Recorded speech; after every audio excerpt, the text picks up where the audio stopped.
Okay, hello everyone. My name is Jason Koh, and I am a PhD candidate working with Dr. Daniel Lobo at the University of Maryland, Baltimore County.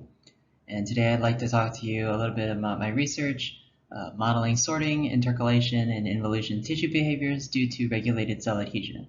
And most of this talk is based off of a paper that we recently published, and details to that are in the bottom right, bottom right. First of all, as a bit of background, why should we care about cell adhesion? Well, cell-cell adhesion is essential for multicellular development.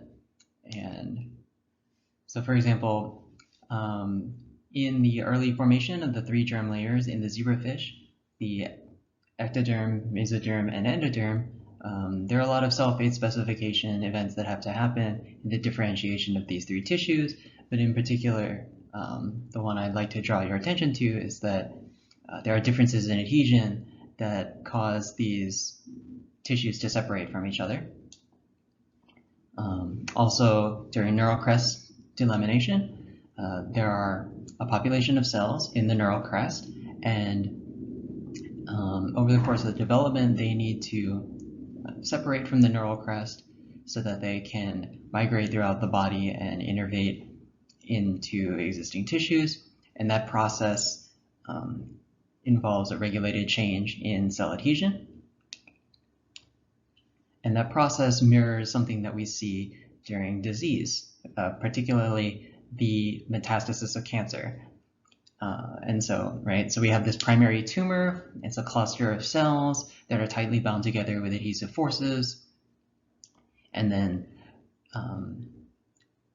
they experience a change in their adhesive properties, and they break off from the main tumor, travel through the bloodstream, and then upregulate adhesiveness again in order to invade particular tissues and form metastatic tumors. So there are a variety of experimental systems that can be used to explore cell-cell adhesion, including cell sorting and intercalation, which deal with more static adhesions, as well as involution. So during zebrafish gastrulation, there's a process of involution that has to happen in order to help form the germ layers. And as mentioned previously, formation of the germ layers involves regulated changes in cell adhesion. And so I'm going to go more into detail in each of these three cases later on in the talk, as I explain how our model can help explain each of these situations.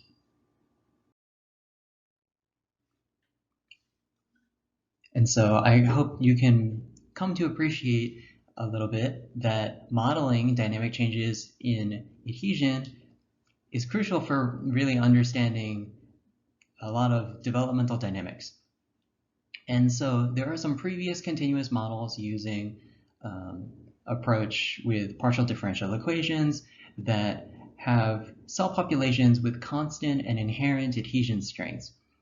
And the novel approach that we take is that we have separated cells from the cell adhesion molecules, or CAMs, that they express. And this separation between cells and CAMs allows for dynamic regulation of cell-cell adhesion. So the main novel addition of our modeling approach is this dynamic regulation of adhesion, but what biophysical forces are at play when we talk about adhesion in tissues?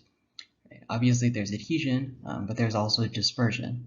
Right? So dispersion is the tendency of cells to move away from each other and into open space, and adhesion is when cells through cell-cell contact adhere to each other, pull each other more closely. And so adhesion is dependent on the types of CAMs that are interacting, and we can encode that in a matrix thusly. So for instance, the adhesion between a CAM of the red species and another CAM of the red species would be 120.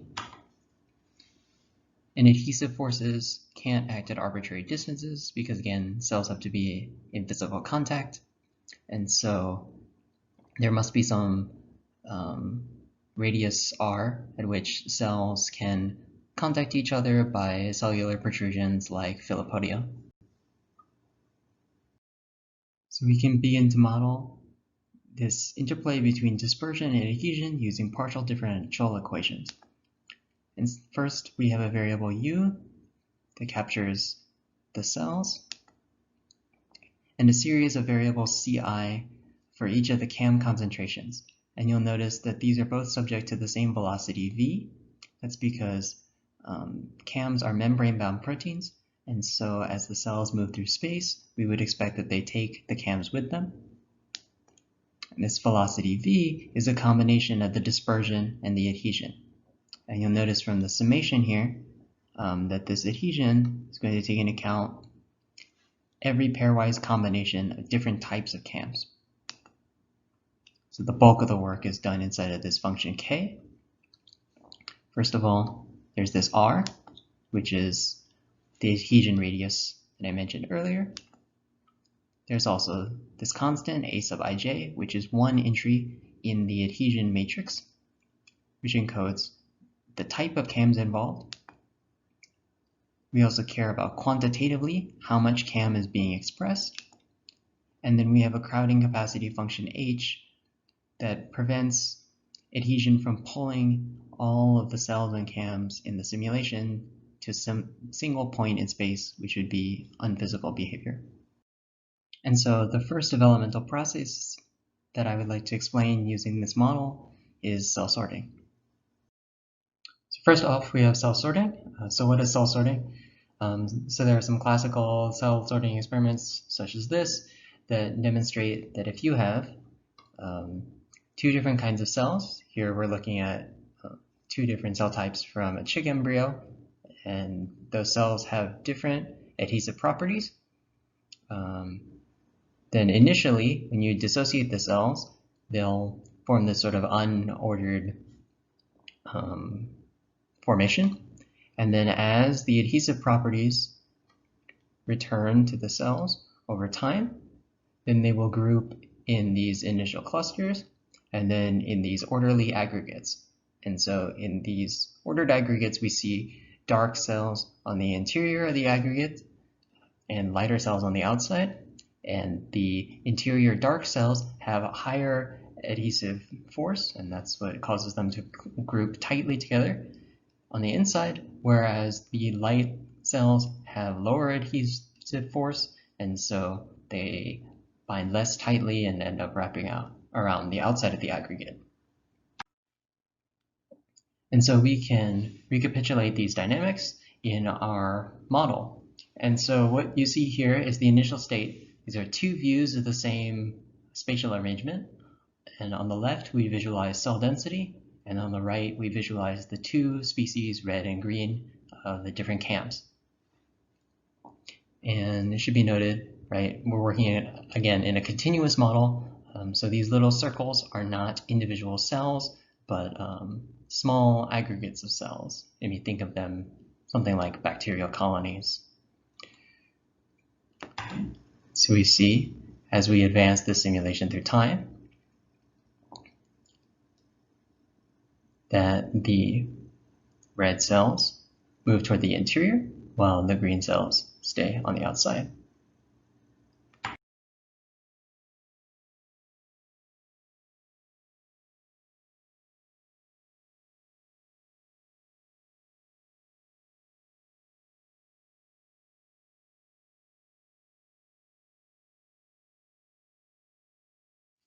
So if we look into the specifics of the parameters being used here in this first simulation, you'll notice that the adhesive forces between the two red species are very high. The adhesive force between the two green species is very low. And in order to get this engulfment behavior, right, there's another value that we need here.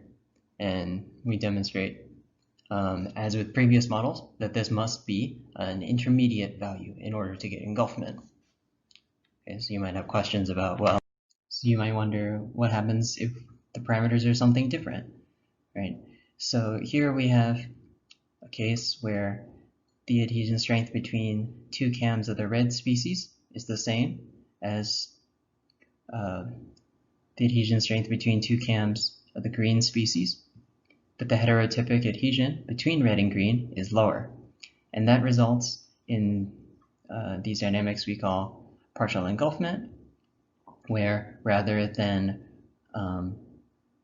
one population, the red expressing or the green expressing, fully engulfing the other, they wind up in this sort of deadlock where red and green are even if you have some intermediate state where it looks like one might overtake the other.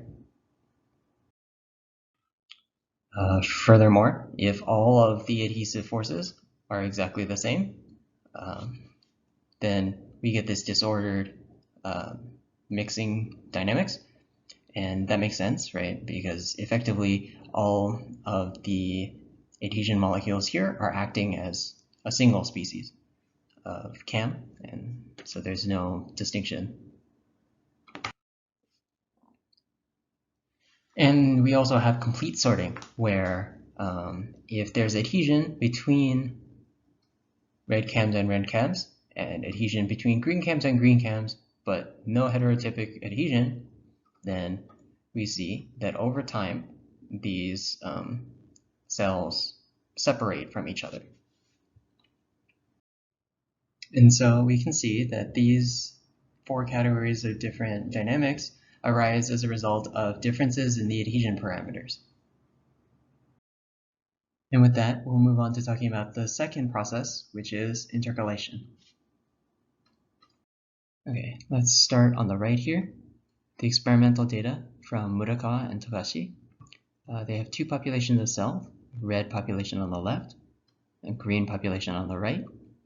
The left population is transfected with nectin 1, and the right population is transfected with nectin 3.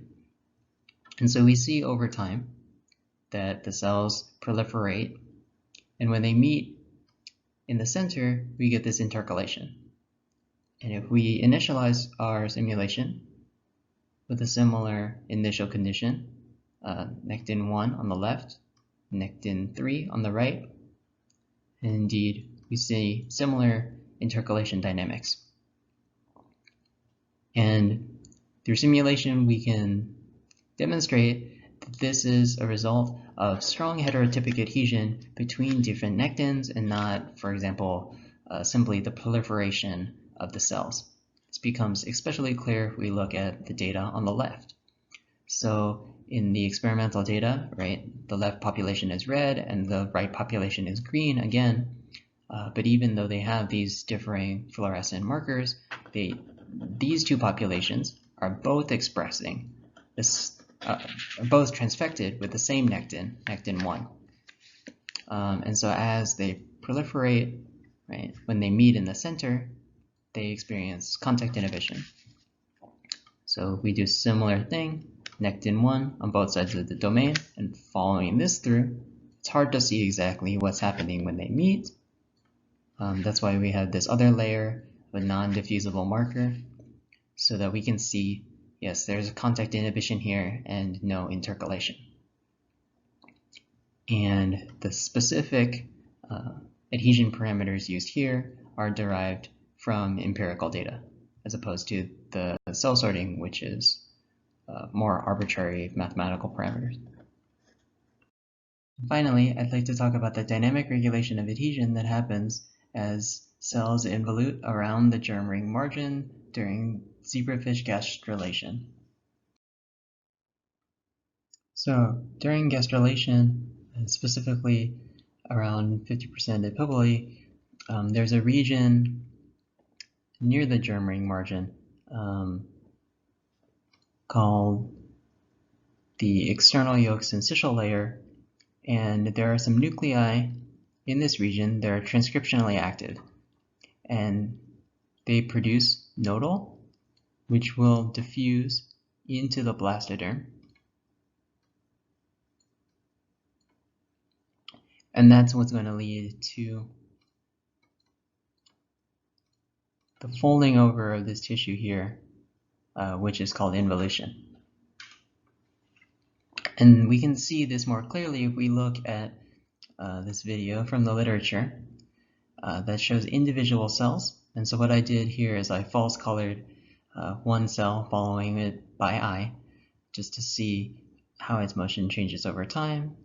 And we can see that it moves downward and then starts to slowly move up again towards the animal pole. And so, based on that experimental data I showed you, I was able to derive this initial state. And then, although I zoom into this critically important area here, which is the same area depicted here and in this box here, I did simulate the entire domain. And here we have a schematic showing that the EYSL is the region of the yolk that's transcriptively active and that produces nodal, and nodal in turn upregulates encadherin. And here are the adhesion constants that I used that are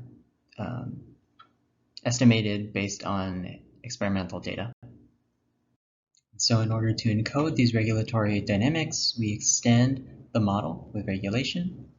So here's the core part of the model with the motion of the cells and the cams. We add a regulatory term, and that's influenced by some morphogens, and we add the morphogens here that move with the tissue and diffuse through the tissue. And there's also some regulation by which morphogens can drive other morphogens. On the right here, we have the specifics of the regulation terms. And so here we can see how all of the elements of the simulation come together. Here again is the EYSL, and from there we get the expression of nodal, which diffuses into the blastoderm. It only affects the very tip of the blastoderm here, but interestingly, as cells get exposed to nodal and their expression level of encadherin increases over time, those cells move upward towards the animal pole, and new cells move downward into this region where they can be exposed to nodal. And this involution motion is especially clear if you look at the movement of this non-diffusible tracer here through time. And I also want to draw your attention to the fact these two.